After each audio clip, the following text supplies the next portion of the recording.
নমস্কাৰ বন্ধুসকল, মোৰ ইউটিউব চেনেল আসাম পোল্ট্ৰি ফাৰ্মিঙলৈ আপোনাক সকলোকে স্বাগতম। মই আবিদুৰ ৰহমান। আজি মোৰ 9 ডেজ আছে। উইণ্টাৰ ছিজনত 9 ডেজটো কেনেকৈ মেনেজমেণ্ট কৰিছোঁ সেইটো আপোনালোকক ক'ম। আজি মোৰ ভেকচিন পৰিছে। ভেকচিনটো কেনেকৈ মই কৰোঁ সেইটো আপোনালোকক দেখাব লৈছোঁ। আৰু ভেকচিনটো সদায় মই যি পদ্ধতিত কৰোঁ এই পদ্ধতিত ভেকচিন কৰিলে অলপ সহজ হয়। আৰু এইটো পদ্ধতিতে মই কৰি আহিছোঁ। 2014 চনৰ পৰা ফাৰ্মিং কৰিছিলোঁ।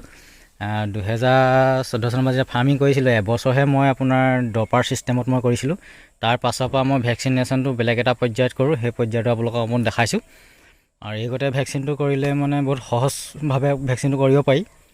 আৰু 2014 চনত যেতিয়া ফাৰ্মিং কৰিছিলোঁ 15 চনৰ পৰাই মই ভেকচিনটো এইটো পৰ্যায়ত কৰিছোঁ। মই মেনুৱেল ড্ৰিংকাৰ চলাইছিলোঁ আপোনাৰ 2014 চনৰ পৰা 17 চনলৈকে। 17 চনৰ পৰাহে মই নিপল ড্ৰিংকাৰ চলাইছোঁ। আৰু নিপল ড্ৰিংকাৰত মই ভেকচিনেশ্যনটো কেনেকৈ কৰোঁ আপোনালোকক দেখাই দিছোঁ। এতিয়া আজি মোৰ পোৱালি হ'ল আপোনাৰ 9 দিনত পানীটো যিমানটো খাব 2 ঘণ্টা বা 2.5 ঘণ্টাত সেই অনুপাতে মই পানীটো লৈছোঁ। এই পানীটোতে ভেকচিনটো সম্পূৰ্ণৰূপে মিলাই ৰাখিছোঁ। আৰু ঠাণ্ডা পানী ল'ব লাগিব, চেঁচা ঠাণ্ডা পানীত ভেকচিনটো কৰিব লাগিব। আৰু ভেকচিনটো কৰাৰ আগত 12 ঘণ্টা আগৰ পৰা মই নৰ্মেল পানী খুৱাইছোঁ। আৰু ভেকচিনটো হৈ যোৱাৰ পাছতো 12 ঘণ্টা নৰ্মেল পানী খুৱাব লাগিব। কোনো ৱাটাৰ চেনিটাইজাৰ ইউজ কৰিব নোৱাৰিব। ৱাটাৰ চেনিটাইজাৰ যদি আপোনালোকে ইউজ কৰিব তেতিয়া ভেকচিনৰ কোনো পাৱাৰে নাথাকিব। মানে ভেকচিনৰ যিটো পাৱাৰ সেইটো কাটি পেলাব। এতিয়া মই পানীটো বন্ধ কৰি ৰাখিছোঁ। পাইপলাইনটো মই প্ৰায় খালী কৰি ৰাখিছোঁ। এতিয়া 40-45 মিনিটমান হৈ গ'ল খালী কৰি ৰাখিছোঁ। এইটো কাৰণে খালী কৰি ৰাখি থৈছোঁ, মুৰ্গীবিলাকৰ পিয়াটো লগাইছোঁ। যেতিয়া পোৱালিবিলাকৰ পিয়া লাগিব তেতিয়া পানীটো সোনকালে খাব, ভেকচিনেশ্যনটো সোনকালে হৈ যাব। আৰু এতিয়া মই পানীটো খুলি পেলাই কেনেকৈ মই পানীটো আপোনালোকক দেখাম, কেনেকৈ মই এতিয়া খুৱাম পোৱালিবিলাকক। এতিয়া মই বল ভেলটো এতিয়া মই অন কৰি দিম। এইটো বল ভেলটো অন কৰি দিয়ালে এতিয়া পানীটো গুচি গ'ল। আৰু ভেকচিনটো কৰোঁতে এটা সদায় লক্ষ্য ৰাখিব লাগিব যাতে এটা পোৱালি যে বাচি নাযায়। এতিয়া পানী মই খুলি দিলোঁ অলৰেডি। প্ৰেছাৰ ৰেগুলেটৰত মই ডাইৰেক্ট অন কৰি পেলাই দি দিছোঁ পানীটো ডাইৰেক্ট। আৰু লাষ্টত মই এনকিট আছে, এনকিটত এতিয়া পানীটো অফ কৰিব লাগিব। পাইপলাইনত পানীটো এতিয়া সোনকালে ফুল হৈ যাব। তাৰপিছতহে মই অপাৰেটৰটো অফ কৰি দিম। তেতিয়া পানীটো প্ৰেছাৰ কণ্ট্ৰলাৰৰ দ্বাৰা কণ্ট্ৰল কৰিম, যোনটো প্ৰেছাৰ ৰেগুলেটৰ আছে। এতিয়া মই পানীটো পাইপলাইনত আহিব দিছোঁ। পাইপলাইনটো এতিয়া 45 মিনিটমান হৈ গ'ল। এতিয়া মই খালী কৰি ৰাখিছোঁ। আৰু পাইপলাইনটো মই ভেকচিন কৰাৰ আগত ফ্লাছ মাৰি লৈছোঁ। পাইপলাইনটো ফ্লাছ মাৰি ল'ব লাগিব ভেকচিন কৰাৰ আগত। আৰু পানীটো সদায় ঠাণ্ডা পানী।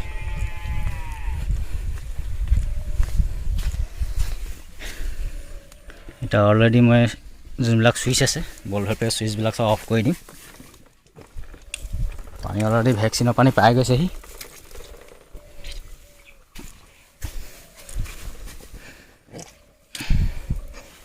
পানীটো অলৰেডি পাই গ'লহি বন্ধুসকল।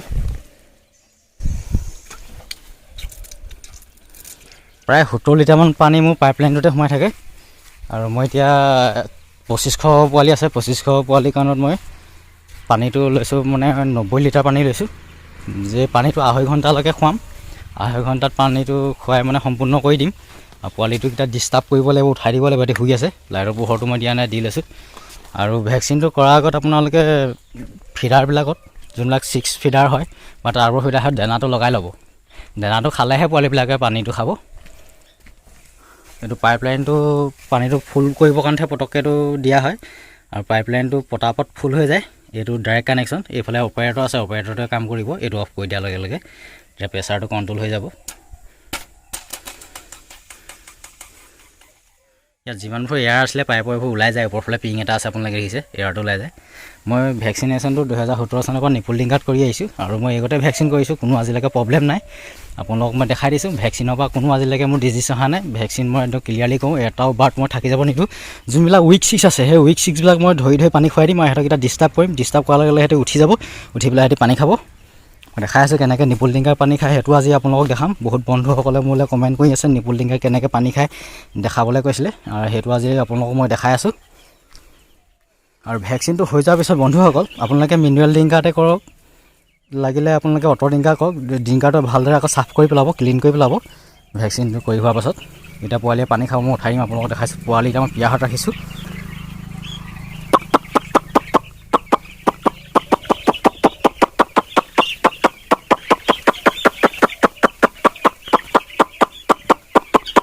গৰম কালি হ'লে মই আইচ এডোখৰ ইউজ কৰোঁ পানীটো ঠাণ্ডা হৈ থাকিবৰ কাৰণত। আৰু ঠাণ্ডা কালি হ'লে পানীটো ঠাণ্ডাই হৈ থাকে, সেইটো কাৰণে মই আইচটো ব্যৱহাৰ নকৰোঁ ঠাণ্ডা কালি। আৰু মই কোনো লিকুইড মানে গাখীৰ ইউজ নকৰোঁ, অনলি নৰ্মেল পানীত দিওঁ মোৰ ভেকচিনটো।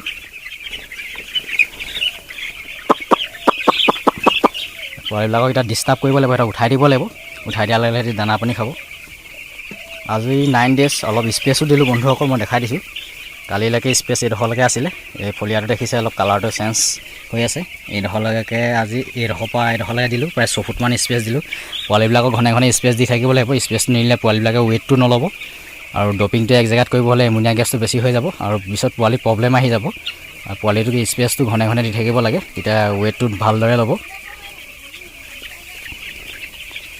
এতিয়া চাব পানী কেনেকৈ খাইছে নিপল টিংকাক মই আপোনালোকক দেখাই দিম। পূৰা পিয়াহত আছে, একদম পূৰা পাইপলাইন ভৰ্তি হৈ পেলাই একদম পাইপলাইনৰ চব পোৱালি আহি যাব পানী খাব। আৰু যোনবোৰ এটা ক'ৰবাত লেঙেৰা পোৱালি আছে, 2-এটা উইক পোৱালি, সেই পোৱালিটো সম্পূৰ্ণৰূপে সি পাইপলাইনত খাবলৈ ইচ্ছা নকৰিব পাৰে। এই সময়ছোৱাত 2 ঘণ্টা 2.5 ঘণ্টাৰ ভিতৰত সেই পোৱালিটোক ধৰি পেলাই নি পেলাই খুৱাই দিবগৈ লাগিব, তেতিয়া ভেকচিনেশ্যনটো একদম প্ৰপাৰলি হ'ব। এটা পোৱালি যে বাচি নাযায়, পোৱালি যদি এটামান যদি বাচি যায়, তেতিয়া ভেকচিনেশ্যন কৰা নকৰা কোনো অৰ্থই নাথাকিব। পাইপলাইনৰ গুৰিত পানী খাব কাৰণে চব ফুল হৈ গৈছে পোৱালি, আৰু পাইপলাইনৰ গুৰিত পানীটো কেনেকৈ খাই আপোনালোকক দেখাই দিছোঁ নিপুলত। আপোনালোকে দেখিছে পানীয়ে খুটি খুটি পোৱালিয়ে খাই আছে। আপোনালোকক মই ওচৰৰ পৰা দেখাই দিছোঁ নিপুল টিঙাত কেনেকৈ পানীটো খায়। সম্পূৰ্ণ পাইপলাইনৰ ওচৰত চব পোৱালি আহি গ'ল। পিয়াহত ৰখাৰ কাৰণে আপোনালোকে দেখিছে। ভেকচিনটো সদায় মই এইটো পৰ্যায়ত কৰোঁ ভেকচিনটো, এইগতে কৰিলে ভেকচিনটো বহুত ফাষ্ট হৈ যায়। আৰু 2500 মুৰ্গী মই অকলে চম্ভালি আছোঁ। আৰু 2500 মুৰ্গী আপোনাৰ অকলে চম্ভালিব হ'লে আপোনাৰ ডপাৰৰ দ্বাৰা যে কৰোঁ, তেতিয়া মানুহ লাগিব 2-3জন। এতিয়া মানুহৰ প্ৰয়োজন নাই, মই নিপল টিংকাতে কৰি আহিছোঁ, কোনো প্ৰব্লেম নাই। খালি অলপ ভেকচিনটো কৰোঁতে অলপ সাৱধানে কৰিব লাগে। আৰু ভেকচিনটো কৰি হোৱাৰ পিছত যোনটো পাইপলাইনটো ফ্লাছ মাৰিলোঁ আউটলিকত যোনটো পানীটো ওলাবগৈ, সেই আউটলিকৰ পানীটোত মই ডিছইনফেকশ্যন স্প্ৰে কৰি দিম। ফৰ্মেলিন হওক, খচেলিন হওক, B90 একদম ভিজাই পেলাই স্প্ৰে কৰি দিম, যাতে যোনবিলাক বেক্টেৰিয়া ভাইৰেল আমি ইউজ কৰিছোঁ পোৱালি দোকানত উপকাৰী, সেই বেক্টেৰিয়া ভাইৰেলটো পিছত আকৌ অপকাৰ হিচাপে ক্ষতি কৰিবলৈ আহিব ফাৰ্মত। মানে আমি চকুৰে নেদেখোঁ বীজাণুবিলাক মানে ফাৰ্মলৈ গুচি আহে, আৰু সেইবিলাক একেছে ধ্বংস কৰি দিব লাগিব তাত ডিছইনফেকশ্যন স্প্ৰে কৰি পেলাই। আৰু এই পানীটো সম্পূৰ্ণ খাই হোৱাৰ পিছত মই টেংকিটো আকৌ ক্লিন কৰি পেলাম। ক্লিন কৰি পেলাই আকৌ পাইপলাইনটো মই ফ্লাছ মাৰি দিম। পানী খাই আছে আপোনালোকে দেখিছে, পানী গোটেই একদম পাইপলাইনৰ ওচৰত গোটেই ভৰ্তি হৈ যাব পোৱালি। আপোনালোকে দেখা পাইছে পাইপলাইনৰ ওচৰত গোটেই পোৱালি মানে ঠাৰ খাই গৈছে পোৱালিবিলাক। আৰু এতিয়া মই মাজে মাজে এতিয়া ডিষ্টাৰ্ব কৰি থাকিম, ডিষ্টাৰ্ব কৰি পেলাই উঠাই পেলাই সিহঁতক পানীটো যিমান পাৰোঁ সোনকালে খুৱাবলৈ চেষ্টা কৰিম। ভেকচিনেশ্যন হৈ যোৱাৰ পিছত 12 ঘণ্টা আকৌ নৰ্মেল পানী খুৱাব লাগিব, এইটো আপোনালোকক কৈ দিলোঁ। আৰু এইগতে মই ভেকচিনেশ্যনটো কৰোঁ। আজি আপোনালোকক দেখালোঁ। আজি মেডিচিন একো ইউজ কৰিব নোৱাৰোঁ, ৰাতিলৈ নৰ্মেল পানীয়ে চলিব 12 ঘণ্টা। তাৰপিছত আকৌ মই এটা কেলছিয়ামটো লগাই দিম। কেলছিয়ামটো দিব লাগিব পোৱালিবিলাকক, গোটেই ভৰিটো অলপ স্মেল মাৰটো আহিবৰ কাৰণত। পোৱালিটো মানে গ্ৰোথটো আহি আছে, আৰু ঠাণ্ডাকালি গ্ৰোথটো অলপ ফাষ্ট আহে। বন্ধুসকল, ভিডিঅ'টো ইমানতে সমাপ্ত কৰিছোঁ, বেছি দীঘলীয়া নকৰোঁ। আজি আপোনালোকক কেনেকৈ দেখালোঁ মই ভেকচিনেশ্যনটো কৰোঁ 9 ডেজত। আৰু ৰাতি হ'লে টেম্পাৰেচাৰ মেনেজমেণ্ট কৰিবৰ কাৰণে ছাইডৰ পালটো উঠাই দিম। এতিয়া পালটো ডাউন কৰি ৰাখিছোঁ এমনিয়া গেছটো বাহিৰলৈ ওলাই যাবৰ কাৰণত। আৰু ৰেগিংটো কৰিলোঁ মই, আৰু ৰেগিংটো মই ডেইলি কৰোঁ। ৰেগিংটো সদায় ডেইলি কৰিব লাগে, ডেইলি ৰেগিং নকৰিলে প্ৰব্লেম আহি যাব 6ত, সেইটো আপোনালোকক ক'লোঁ। আৰু ভিডিঅ'টো বন্ধুসকল ইমানতে সমাপ্ত কৰিছোঁ। ভিডিঅ'টো যদি আপোনালোকে বুজি পাইছে, তেতিয়া ভিডিঅ'টো লাইক কৰিব। আৰু মোৰ নতুনকৈ যদি মোৰ চেনেলটো লাগিছে, চেনেলটো ছাবস্ক্ৰাইব কৰি ল'ব। কাইলৈ আকৌ 10 ডেজ হ'ব, 10 ডেজটো কেনেকৈ মেনেজমেণ্ট কৰোঁ সেইটো আপোনালোকক দিম। এতিয়া ৰাখিছোঁ, থেংক ইউ, বাই।